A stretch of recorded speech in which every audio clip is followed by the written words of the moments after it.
Okay, we are live. All right, Brad, thank you very much for doing this. I appreciate it.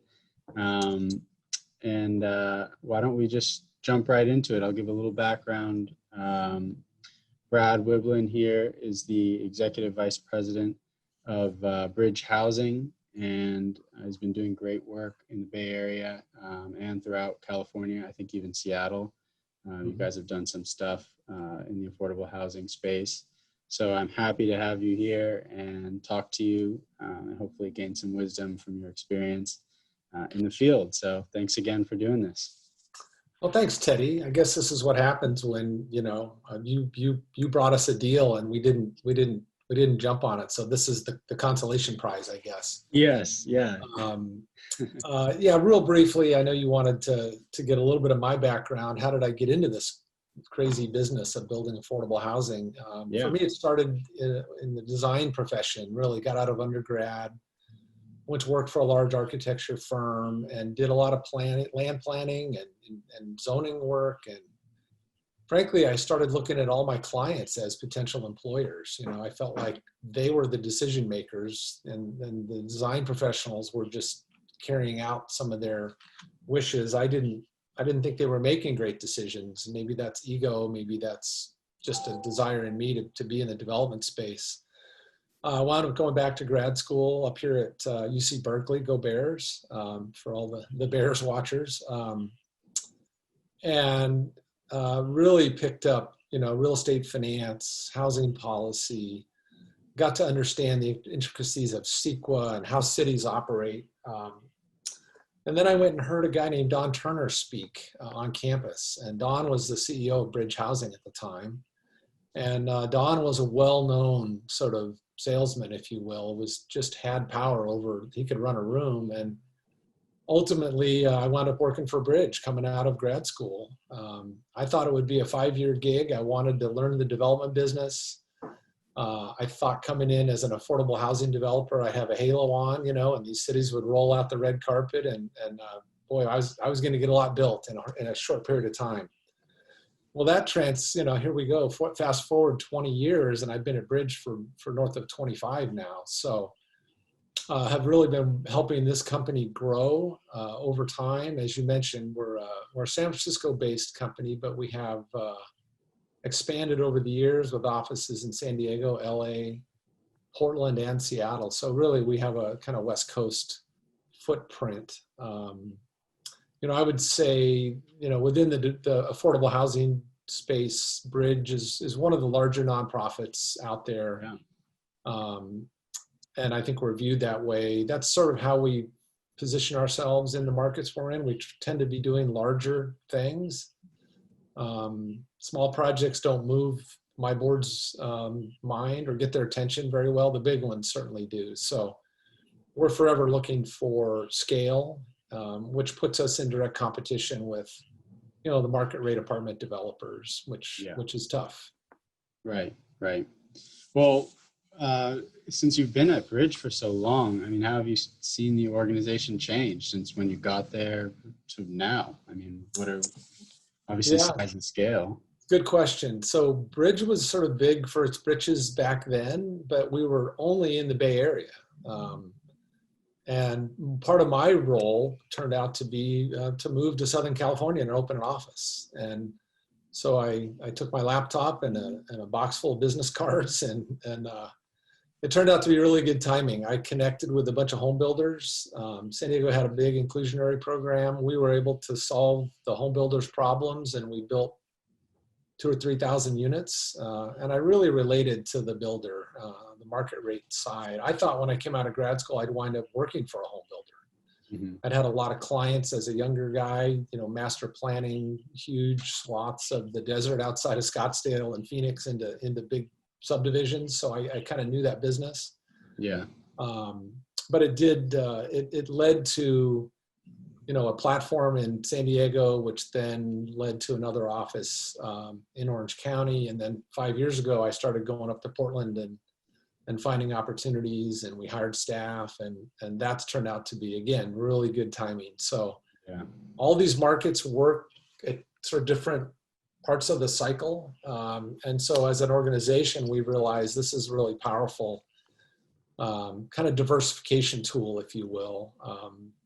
Some markets come in and out of these recessions at a different pace, or some places have more local money. You know, the Bay Area is really rich in terms of city and county having money to spend on affordable housing, and other places may be less so. So it allows us to work at whatever pace the local region will allow us to work.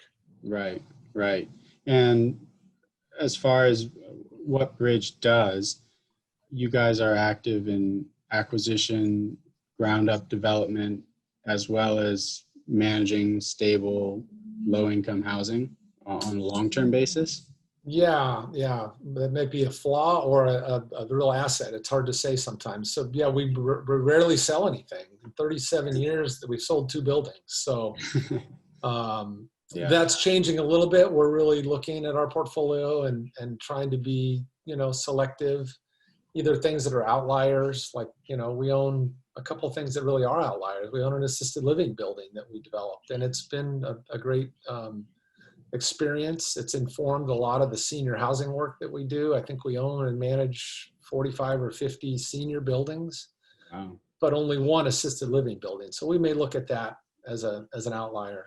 Right. We really are a developer in the DNA of Bridge. The whole mission when this whole adventure started was sort of quantity, quality, affordability. So the idea was to build as much as we could build, and our board has kept the foot on the gas pedal this whole time, which is a fascinating and sometimes challenging task. Through COVID, you mean? What's that? Through COVID, you mean? Just to keep pace with the expectations at Bridge that we're about growth and building as much as we can build. We also have an integrated property management company. So they exist to manage the buildings that we develop. We have 11 buildings under construction right now. And wow. And we sometimes talk about the pig through the python. And, the development company was really busy 2 years ago trying to close all those construction loans. Yeah. And now the management company is up to their eyeballs. They got to lease 11 buildings in 6 cities up and down the West Coast. So that's the cyclical nature of the funding cycles that we live with, and it tends to group these buildings together in big lumps. We haven't been able to flatten the curve on that all these years. We just have to go with the feast and famine that comes with the funding cycles. So 11 buildings under construction now. We're in the middle of a pandemic. What are you guys working on? What may have changed because of COVID? And what are you focused on? Well, we're really lucky that we were an essential business from day one, right? So all of our buildings were able to sort of stay or maintain their rough schedule, stay under construction without the fits and starts that a lot of job sites had to deal with. Yeah. I think they're all just a little bit slower because there are some of the guys on the ground that aren't working. Maybe maybe they're dealing with their own issues. Supply chain issues obviously have slowed things down. So I'd say that in general, what we've seen is everything is on pace. It's just a month or 30, 60 days behind. Yeah. And we feel pretty fortunate about that.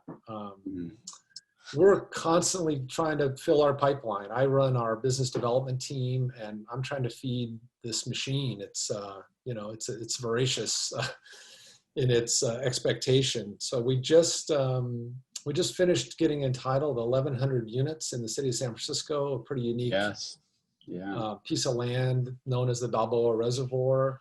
Mm-hmm. It's been in the news a lot lately. Yeah, we did a lot of press. It's big enough that it moved the Examiner and the Chronicle and everybody else to write about it.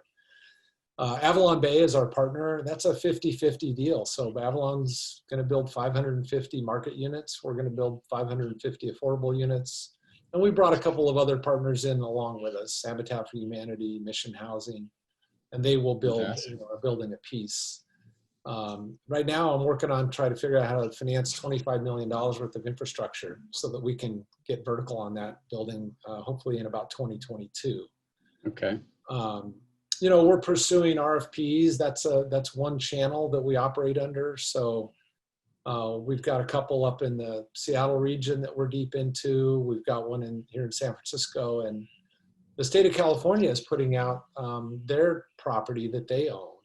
One of the first things the governor did, this was pre-COVID, was say, hey, Department of General Services, the entity that owns and manages the state's real estate, what property do we own that could be affordable housing? Let's put that out. So they've probably put 8 parcels out to date, a couple in San Diego, one in Marin, one in Lake Tahoe, one in Sacramento, and we're in the hunt on a couple of those. And, these are ground lease deals that the state wants to do, which we're perfectly comfortable with. Yeah. The state will, in some cases, may choose to be the entitling entity, which would be very controversial if the state stepped in and said to a city, hey, we're going to approve this project. That's not going to happen in a place like San Francisco that wants the housing, but it may happen in some cities that have dragged their feet on getting housing built. So Right. we'll see when the governor's ready to pick a fight on that front.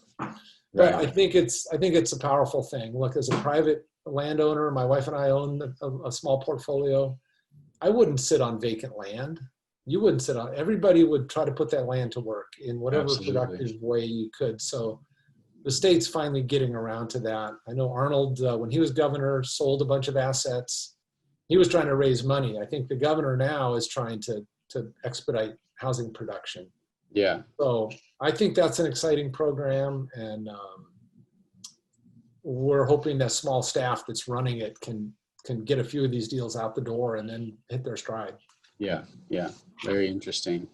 Well, I wanted to really get into the financing side of things, as that seems to be kind of the meat and potatoes of how these deals get done, and it's also one of the more confusing sides of it. So if you could, at a very high level, just take us through, how these deals get funded, financed.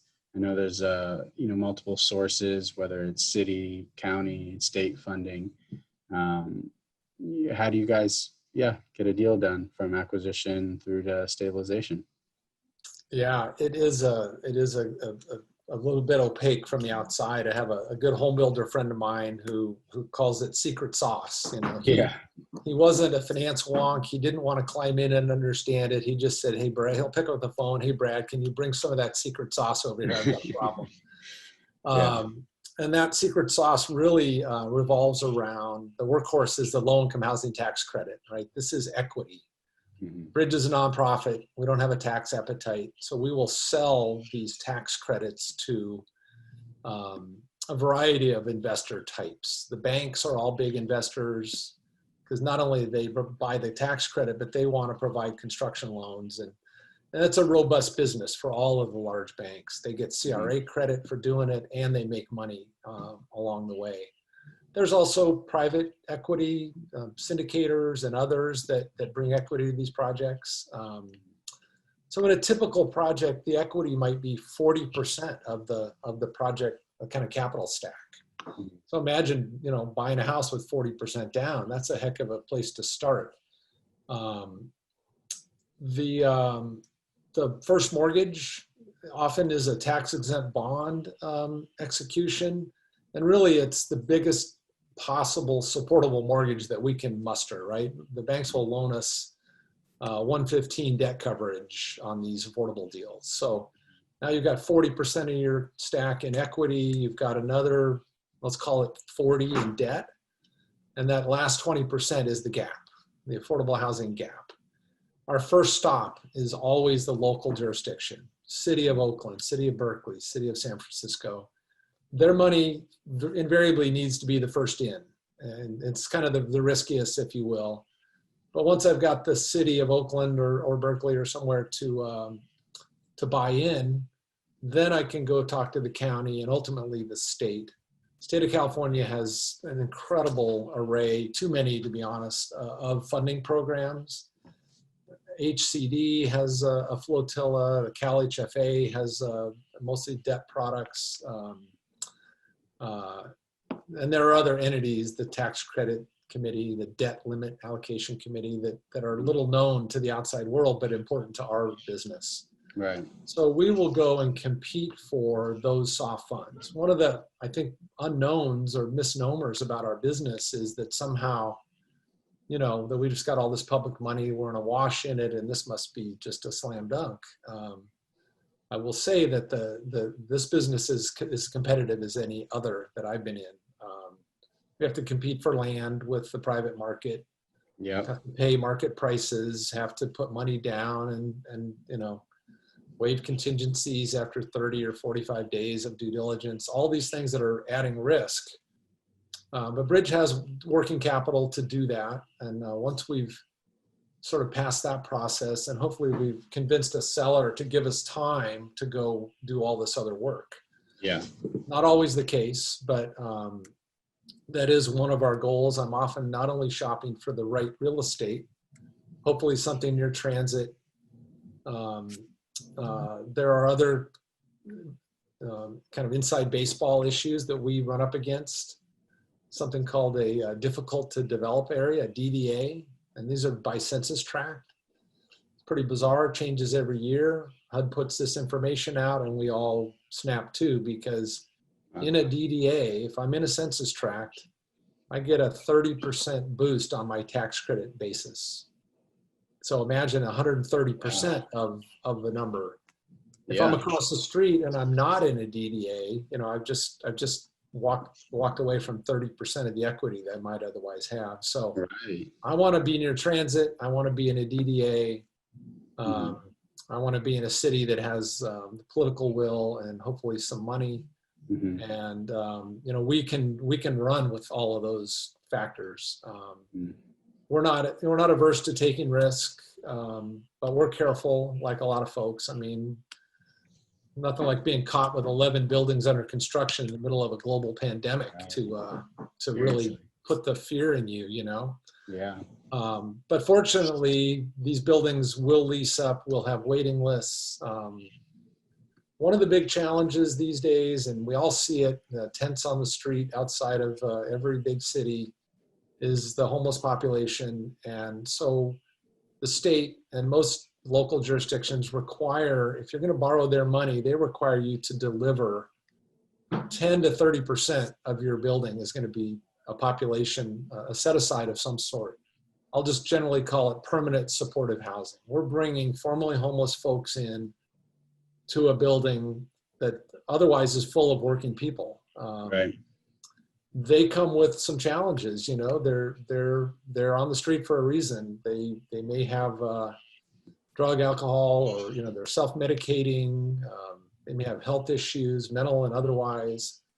So when we incorporate 30% of that population into a typical family building, you know, we bring a bunch of services with them to kind of wrap around them and try to help them become, you know, stable and ideally productive and move beyond whatever conditions are befalling them at the moment. So that's a classic thing that's happening all over the state.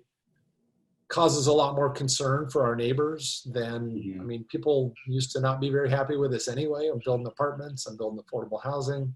Now I'm bringing homeless people to their neighborhood. So the entitlement challenge is real, even in this day and age when the Bay Area is very progressive and very welcoming for the most part. That doesn't mean if it comes next to you, you're going to support it. Right.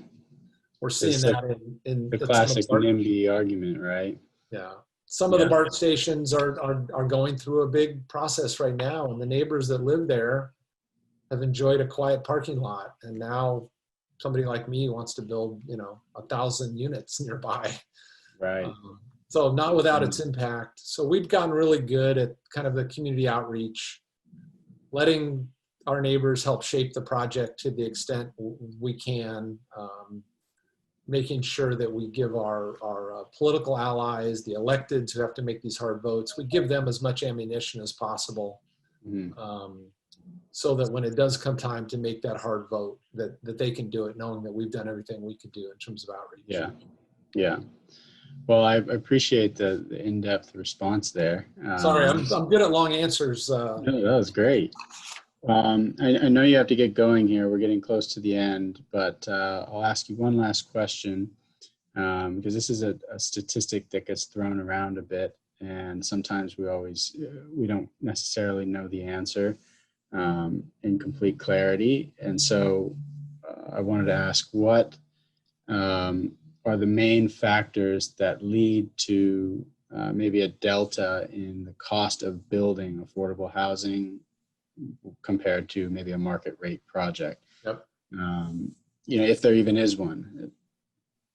I would say, look, we've looked at this ourselves really carefully and hard over many years. The state of California has done a giant data dump on 20 years of tax credit projects that got built and trying to understand why is that happening. And I can say without any question, a couple of big factors that come in. One is anytime we borrow state money, we're going to pay prevailing wage. The scale that we're building at, in many cases, not only is it prevailing wage, but we are in a territory where we have to sign a project labor agreement. Balboa Reservoir, there will be a project labor agreement on it. That is not a traditional market transaction, and there's a pretty good delta for the hard cost pricing there. We also do a number of things that the market wouldn't necessarily be required to do. Some people build this way, some don't. To compete for funding, we are exceeding the Title 24 energy standards by 10 to 20%.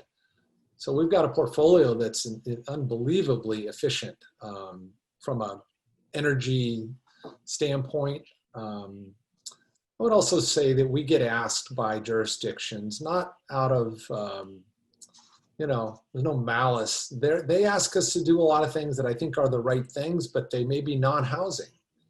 Right, we're building infrastructure, or we're creating other things that are not necessarily housing related, but they get added on, as some people have called it, the kind of Christmas tree. These ornaments keep getting added, Right. So I think those are some of the big factors. Another factor that bothers me about the city of San Francisco, where we know how to work, and we've been a great partner, or the city's been a great partner to us. There's only a handful of general contractors that are even on the qualified list. So if I want to build an affordable building in San Francisco, there's about 3 or 4 guys I can talk to. Really? I'd love to put it out to a dozen, or at least have a new group of folks that would add a little bit more competitive flavor to that. But, San Francisco is a tough place to work. The LBE requirements, all of the building department issues. So it's not for the faint of heart, and you don't just waltz into the city if you're a builder from the Central Valley and say, hey, I want to build here. Right. Those guys will get hurt, So our partners that we do build with know the ropes, and they do minimize our risk, but I would say it comes at a premium. Yeah, it makes sense. Well, thank you, Brad. I really appreciate it. I think that's going to be very enlightening for anybody who listens to this or reads the article that's going to come from this. I appreciate your time. Thanks again. Thank you, Teddy, for going above and beyond your day job and doing this kind of stuff. I think it's great. Thank you for asking me. Of course. All right. I'll see you on the next deal. See you on the next one. Take care. Bye.